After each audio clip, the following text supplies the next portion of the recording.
everybody watched what happened in your country not so long ago. You are under a crippling debt, and you were trying to figure out how to repay the IMF debt and others, and you wanted to impose taxes which are very few and scarce, actually, in Kenya.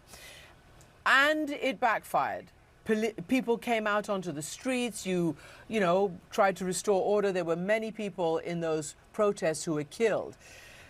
And then you had to walk it all back. So firstly, did you do the wrong thing by sending the troops out against people who were protesting that they couldn't afford these taxes? For your information, Kenya is a robustly democratic country, and protests are part of our democracy. The freedom of people to associate and to choose what to do. And that is perfectly in order.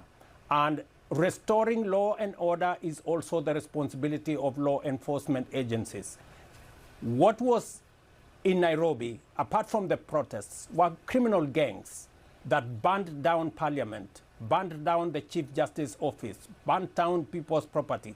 Those, like happens everywhere in the world, had to be managed by our security agencies.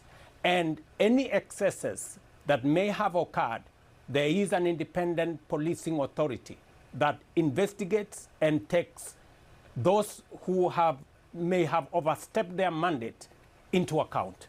So what happened in Kenya is perfectly in order. We are trying to manage a situation. As you have said yourself, we have serious debt issues. We have a world that has serious climate conditions. We swung from a flood into a drought, and we have serious issues, and we're trying to manage and mobilize domestic resources, working with different actors.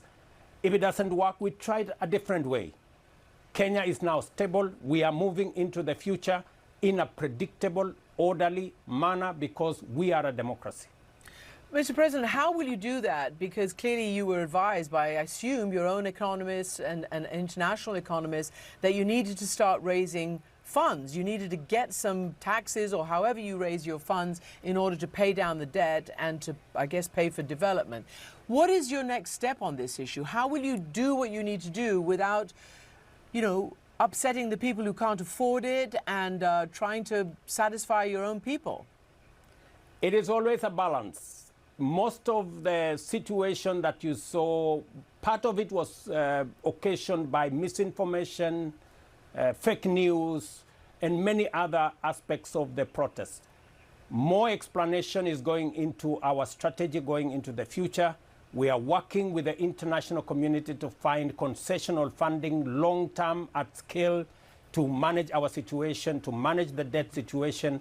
As I talk to you, inflation is down from 9 to 4.3%. Our exchange rate is now stable, and we can be able to do more going forward without pushing too hard on what the people can accommodate.